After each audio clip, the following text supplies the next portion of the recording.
tudo bem com vocês? Estão bem, seguros, cuidando da saúde? Espero que sim.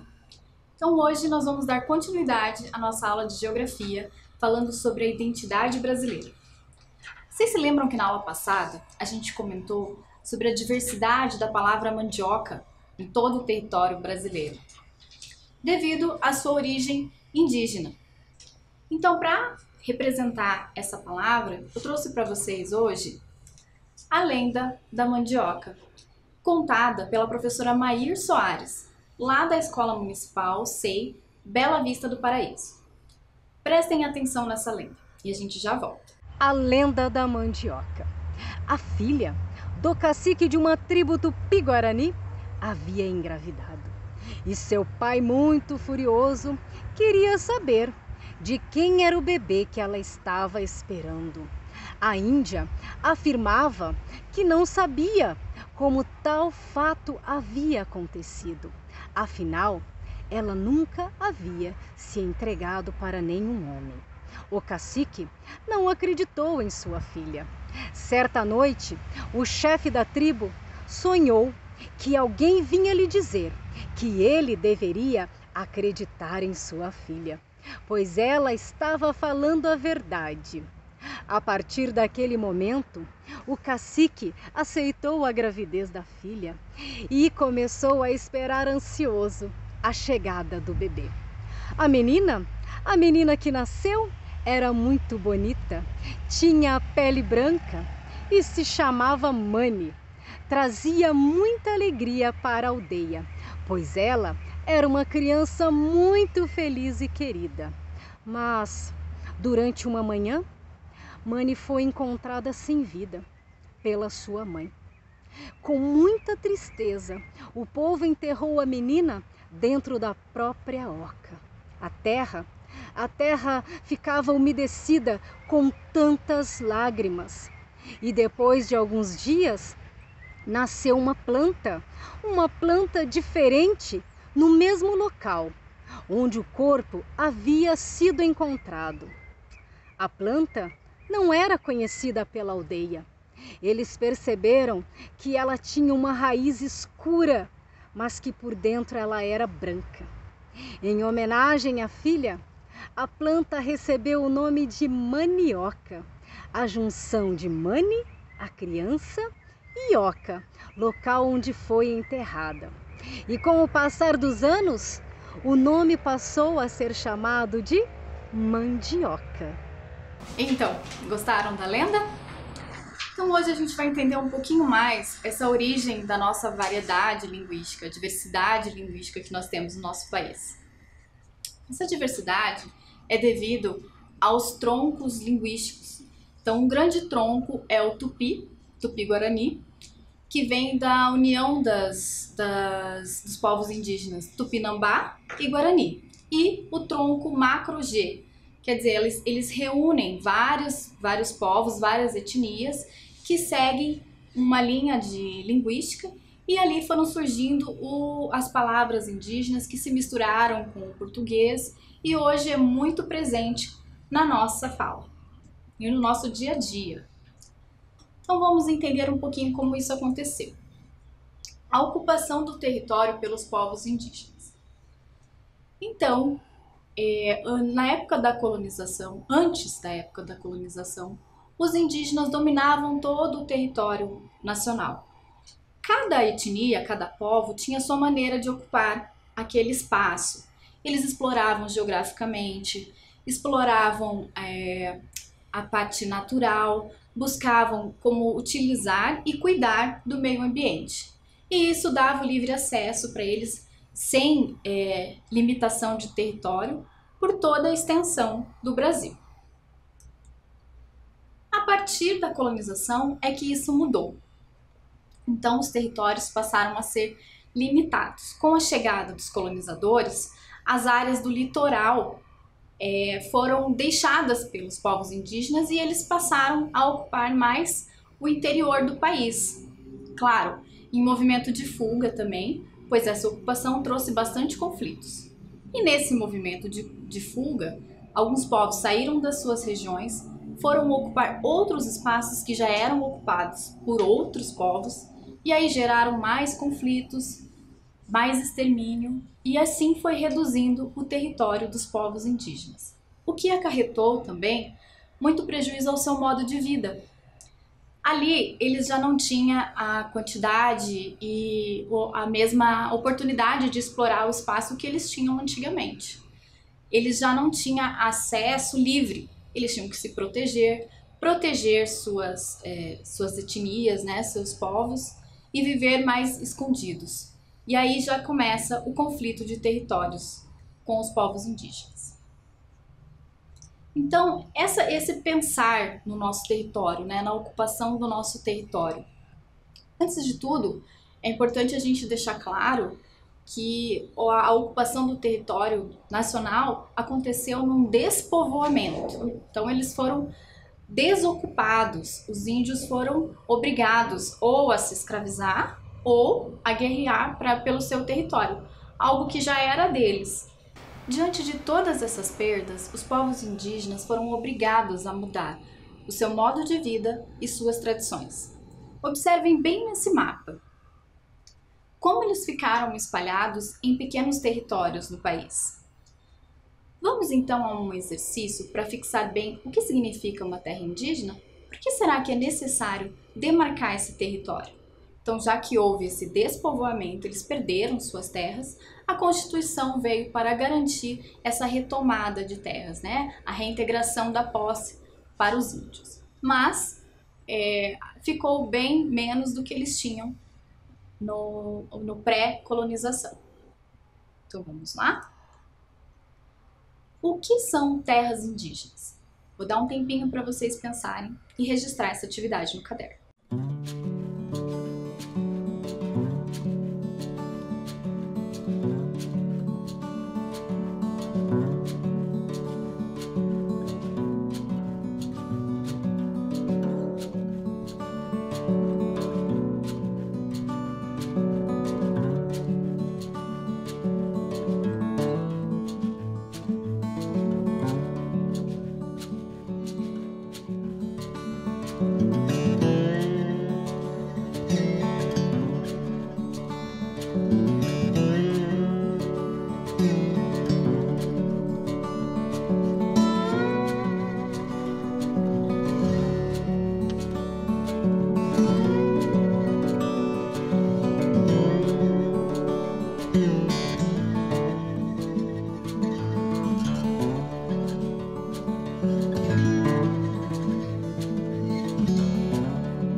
Vejam a sugestão de uma resposta.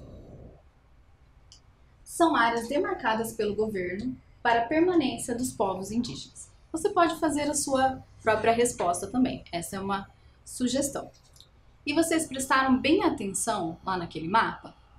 Vejam agora a atividade a seguir.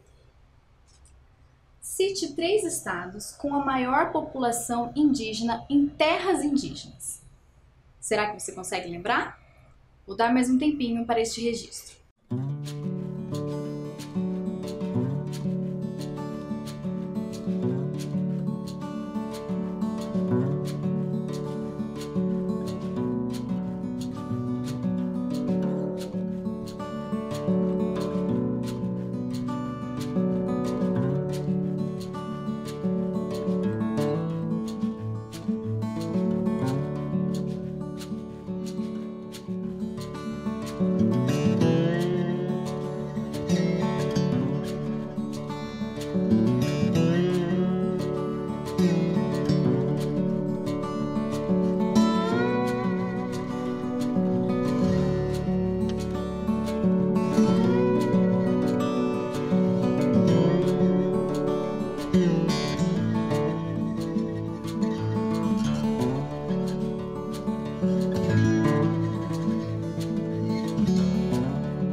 fizeram? Então vamos lá para a correção. Olha lá os maiores estados com a concentração de terra indígena: Amazonas, Mato Grosso do Sul e Roraima. Um tempinho para vocês registrarem.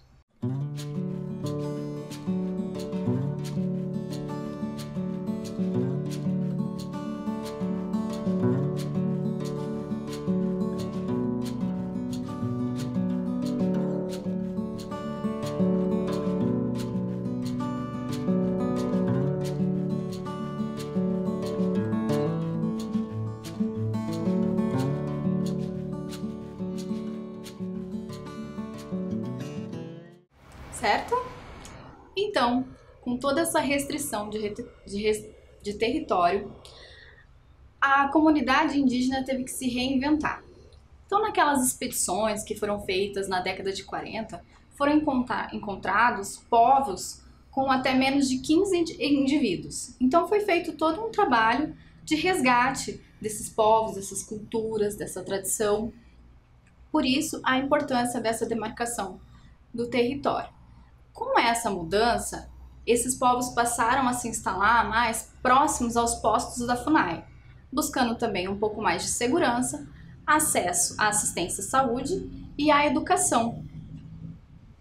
Pois toda essa mudança no estilo de vida trouxe para eles também novas doenças, sedentarismos, que fazia a necessidade da assistência à saúde. Mas, vivendo com uma maior concentração de indivíduos num território menor, começou a acontecer problemas que iam contra ao estilo de vida indígena. Por exemplo, a caça e a pesca num único local trazem prejuízos ao meio ambiente. Então, eles tiveram que se reinventar, buscar maneiras sustentáveis para continuar tirando o seu alimento da natureza, né, sobrevivendo da natureza, mantendo suas tradições e dialogando com o homem branco, com as cidades, com a vida urbana, para que se possa viver em comunidade e em harmonia. Agora, no próximo exercício, eu vou pedir para que vocês registrem os estados com a menor concentração de terras indígenas demarcadas. Vamos lá? Registrem aí no seu caderno.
Então vamos anotar lá quais são os estados com a menor população indígena em terras indígenas: Goiás, Sergipe e Rio de Janeiro.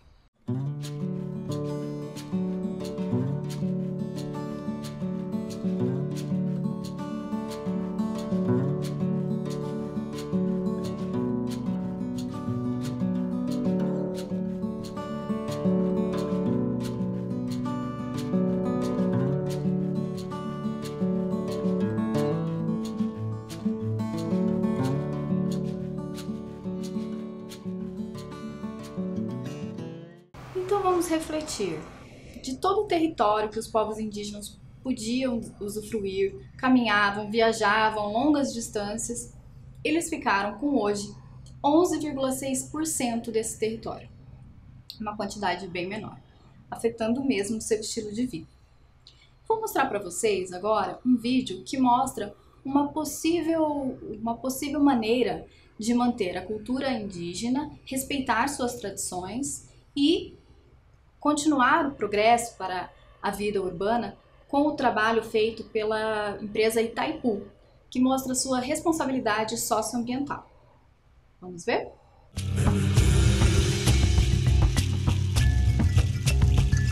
Na longa noite dos 500 anos, foram muitos os desafios do povo guarani.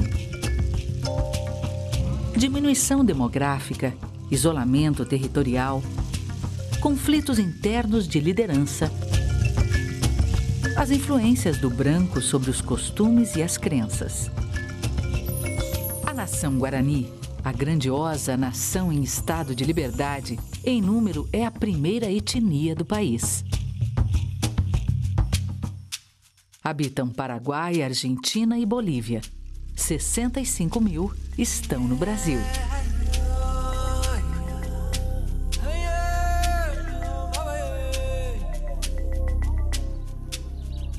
Mil 102 vivem nas comunidades Ocoí, Anhetetê e Itamarã.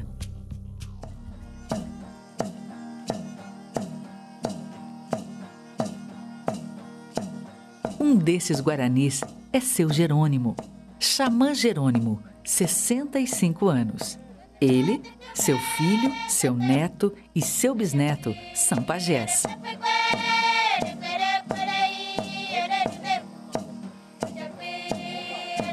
Vivem em uma das 3 aldeias que praticam sustentabilidade, preservando velhas tradições. Itaipu,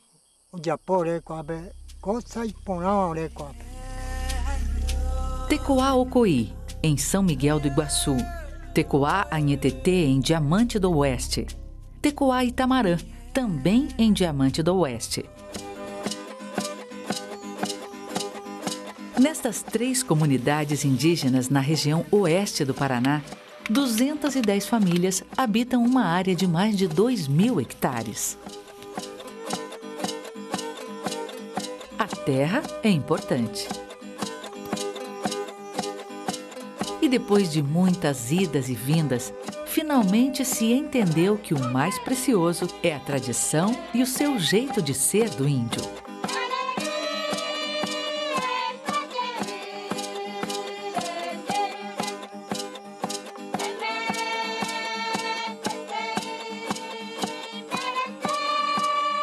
Itaipu, Undiapó, Searo Aitei.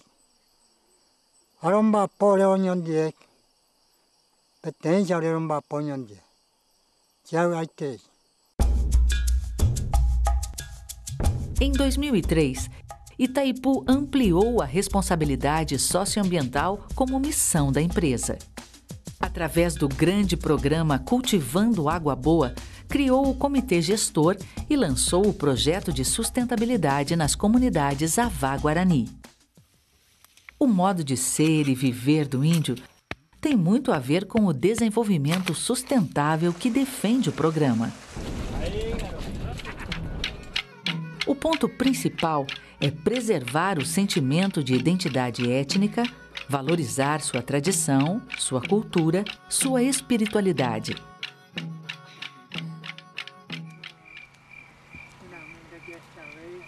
Conhecimentos, terras e recursos, entender a essência de sua organização, assim como as práticas indígenas relacionadas a formas sustentáveis de vida. São 4 eixos de ação: infraestrutura, diversidade cultural, agropecuária e artesanato guarani. Itaipu foi com os índios pesquisar a construção guarani em vários pontos do país até chegar a um ponto aprovado por todos. Foram construídas 60 casas com rede elétrica subterrânea, água e saneamento básico, com acesso facilitado pelo cascalhamento de 25 quilômetros de estrada. Logo, as subhabitações indígenas serão parte do passado. Legal? Bem interessante essa iniciativa, né? A construção mantém a tradição dos povos indígenas e dão condições para que eles tenham acesso à saúde, à educação e uma maneira de vida sustentável. Agora vamos pensar sobre o estado do Paraná. Como se deu também essa ocupação? Então aqui novamente nós repetimos os troncos linguísticos do Tupi-Guarani, com algumas famílias e alguns povos que faziam parte dessa origem, e do tronco Macro-G. Então essa ocupação territorial aqui aconteceu no litoral e no noroeste, pelo Tupi-Guarani, e depois no centro do estado, com os povos indígenas do tronco Macro-G. Então, por que é importante a gente entender isso? Hoje nós temos de 150 a 180 línguas faladas indígenas, mas esse número já foi de 1.200, quer dizer, cada etnia, cada povo tem a sua característica. Então, entender de onde surgiram essas origens facilitam para que a gente possa respeitar e manter essa cultura, pois é o nosso passado, é o que construiu o que nós conhecemos hoje, né? Como nós vimos na aula passada, nomes de cidade, nomes das frutas, dos animais, foram todos dados pelos indígenas e ensinados aos portugueses. E depois é que aconteceu a troca da língua e a construção da nossa língua portuguesa. Então vamos olhar aqui as terras indígenas hoje no Paraná. Então nós temos 17 comunidades em terras indígenas demarcadas, mas temos ainda muitos povos dispersos. Então como que essa cultura, como que a língua se perdeu? Nessas dispersões, por causa de território, sem o apoio necessário, muitos povos se perderam, às vezes coagidos pela violência.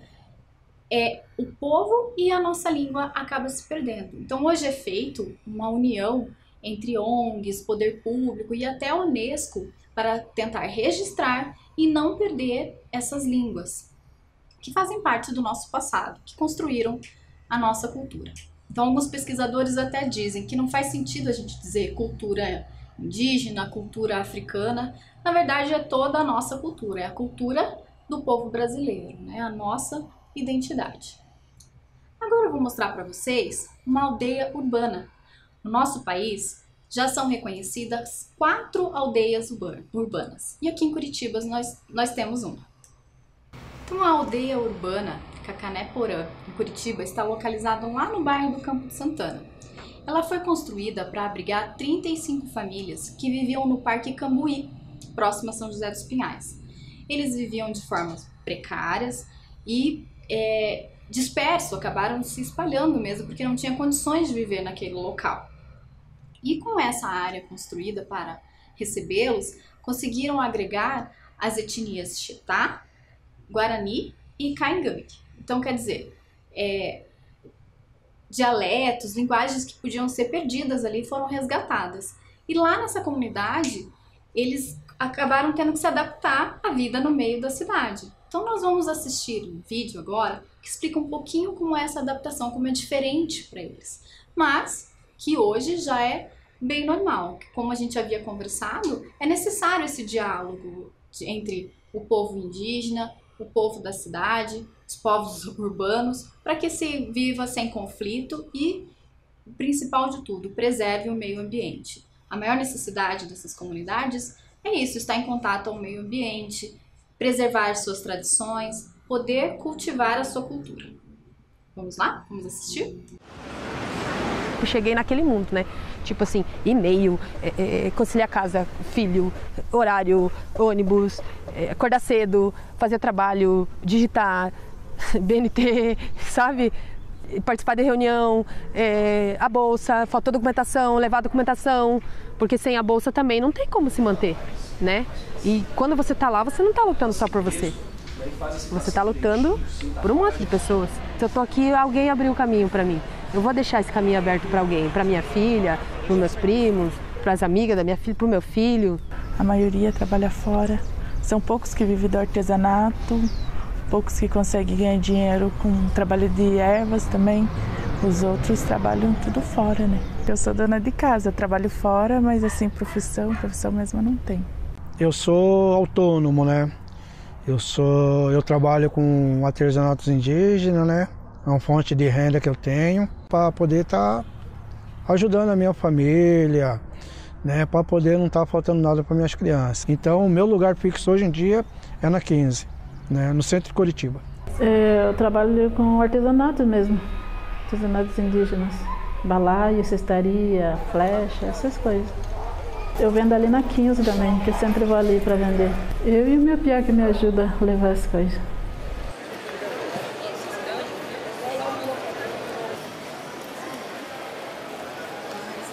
Costumo dizer que o artesanato nosso é uma arte milenar, né? Que vem desde o nosso antepassado, que antigamente a gente fazia só para se enfeitar, né? Para festa, para fazer uma dança, dentro da nossa cultura, né?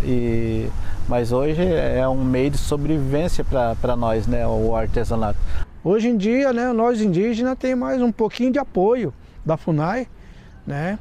Porque graças à FUNAI que a gente tem um papel que as autoridades da cidade, eles não podem estar barrando nós para poder estar trabalhando e expondo nossos artesanatos, né?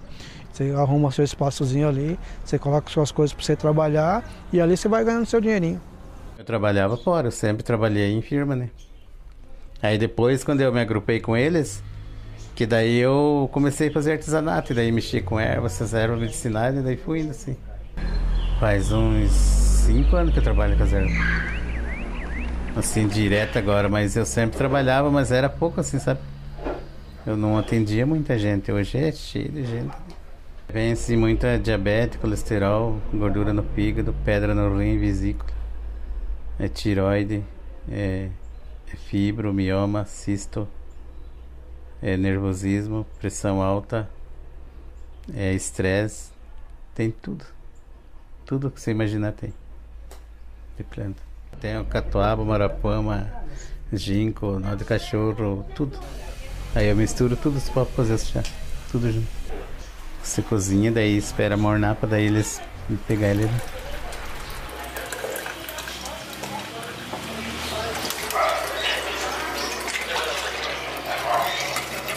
Muito bem.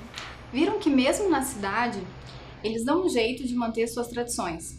Ali mostrou o cultivo das plantas medicinais, outra grande herança que nós temos dos povos indígenas. Nós herdamos dos povos indígenas. Então eu trouxe ali para vocês lembrarem só algumas dessas contribuições que nós usamos até hoje no nosso dia a dia. Quem não conhece a sálvia? A sálvia é usada como um anti-inflamatório, como um antibiótico natural. E aqui também a copaíba. O óleo de copaíba é extraído da árvore de copaíba e é estudado por muitos pesquisadores sobre suas propriedades naturais também e benefícios para a saúde. Ali do ladinho nós temos o jaborandi. O jaborandi, pelos povos indígenas, é usado para incentivar o suor, para controlar pequenas dores. Na indústria farmacêutica ele já é usado para o tratamento de glaucoma. Então vejam como todas essas contribuições hoje estão na nossa vida. E por último, o boldo. Quem nunca tomou um chazinho de boldo? Né? Suas propriedades digestivas já são comprovadas, então até para males do fígado ele é utilizado, para má digestão, dor de barriga.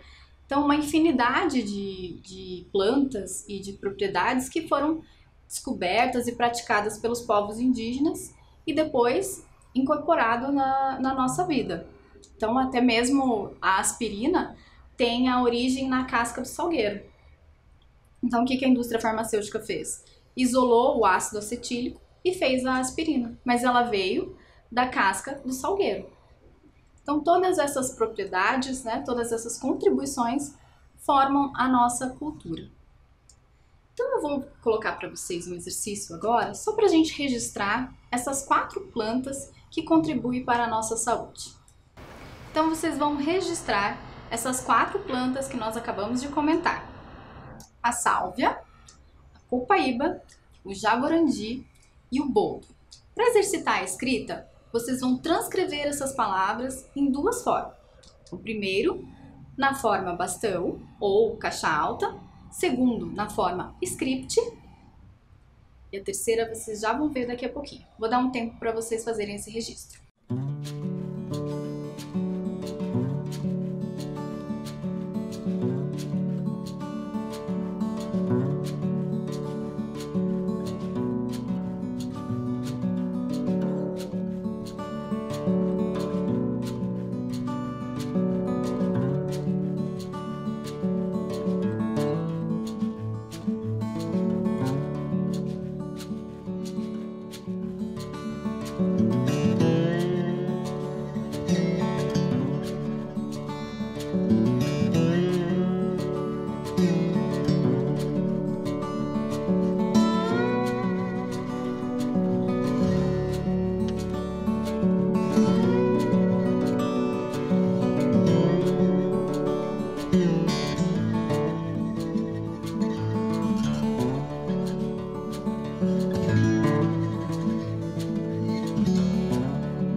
Pronto?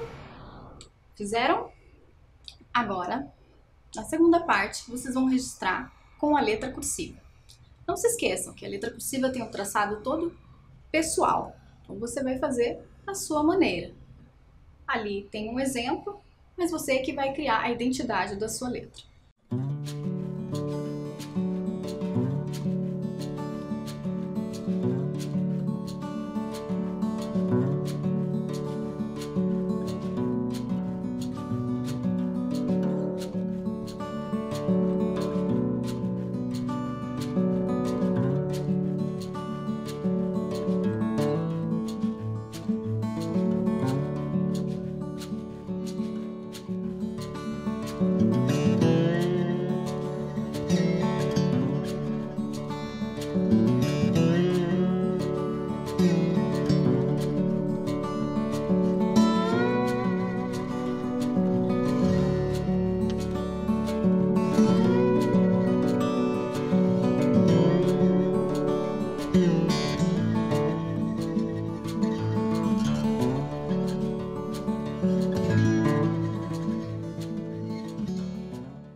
Muito bem? Fizeram? Então agora nós vamos continuar estudando sobre essa nossa cultura e vamos entrar na parte que vai falar sobre os imigrantes que chegaram ao Brasil. Então, logo após todo esse conflito com os indígenas e logo após a abolição, os imigrantes europeus foram convidados a vir ao Brasil. Então, uma outra situação. Então, após a abolição, muitos empregos na lavoura, principalmente, foram negados aos negros. E na Europa, onde aconteciam outros conflitos históricos, guerra, alguns problemas econômicos, a atração era vir para o Brasil com uma promessa de uma terra produtora, de terra para que eles pudessem produzir. Então, os principais povos a chegar aqui, no início, foram os portugueses e os italianos. Um grande número de italianos vieram, principalmente para a nossa região sul e sudeste. Vamos analisar, então, esse quadro que é mais recente. Então vejam, olha o número de italianos, como superou até o número de portugueses. Os imigrantes italianos vieram com a sua bagagem cultural também, numa situação mais adequada do que a dos escravos sequestrados, né, da África. Porém, quando eles chegaram aqui, também não era toda essa maravilha. Alguns fazendeiros em algumas lavouras prometiam para eles uma situação de trabalho, só que todo o recurso que eles ganhavam ficava dentro da própria fazenda. Então eles eram cobrados por suas roupas, por seus alimentos, deixando que quase que também numa situação de escravidão velada, né? E aí eles começaram a também sair dessas fazendas, procurar suas próprias terras para produzir e criar suas colônias. A gente conhece por todo o nosso estado, por todo o nosso país, colônias de italianos, e aí vieram os outros povos, né, ucranianos, poloneses, e isso foi aumentando a nossa miscigenação cultural. Então vamos ver os principais imigrantes europeus aqui no Brasil. Então ali a gente tem, né, uma representação dos povos italianos e portugueses. Vocês devem conhecer ou já ouviram falar sobre o fado português, a música, a dança e a comida e também a dança italiana, a tarantela, muito famosa. E até hoje essas colônias mantêm essas tradições. Então, além de trazer um crescimento econômico, porque eles trouxeram também suas técnicas para as lavouras de café, trouxeram muita bagagem cultural e agregaram também na nossa culinária, na nossa língua e em todo o nosso comportamento. Outros povos que vieram também a contribuir nesse processo é o povo alemão e o povo polonês. As vestes são bem parecidas, porque são povos da Europa. Então, lá eles usavam essas roupas características, porque lá o clima é diferente, né? A sua cultura vinha daquele local. Então, quando eles chegaram aqui, trouxeram tudo isso e até hoje fazem questão de manter. Aqui na nossa cidade, nós temos o Centro Memorial Polonês, nós temos um bairro todo lembrado pela cultura italiana, por seus restaurantes famosos. Então, tudo isso que veio a contribuir na construção do nosso povo, da nossa identidade. Então, eu vou lembrar para vocês que na aula passada a gente já tinha começado uma investigação sobre as nossas origens. Como é importante a gente entender de onde vieram nossas famílias, quais são as nossas origens. Por isso eu vou deixar para vocês novamente uma tabela de investigação. Vocês vão pesquisar com seus familiares nome, sobrenome, o estado de origem e o país de origem. Enviem para os seus professores esse trabalho, pois ele será muito importante para a gente dar sequência nas próximas aulas. Vocês vão entender que todos nós temos uma descendência europeia, indígena ou africana. E é isso que nos faz brasileiros. Vou deixar um tempinho para vocês anotarem quem ainda não anotou e poder realizar essa atividade.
Então, registraram?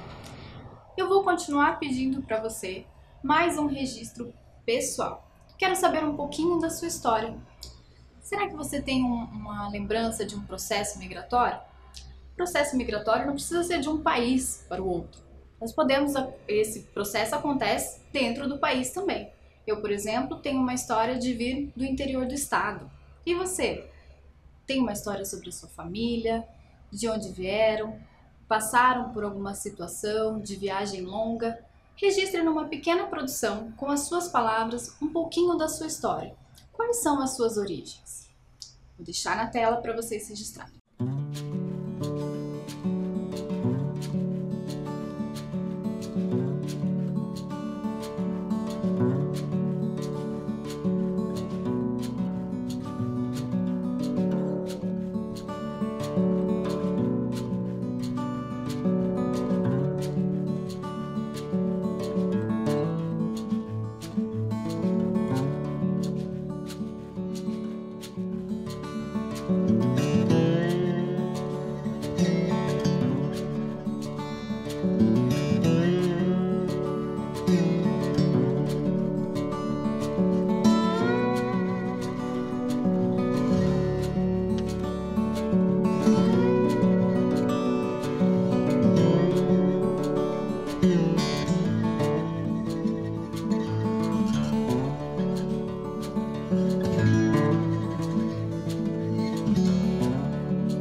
Então, se você não conseguiu fazer agora, não se preocupe.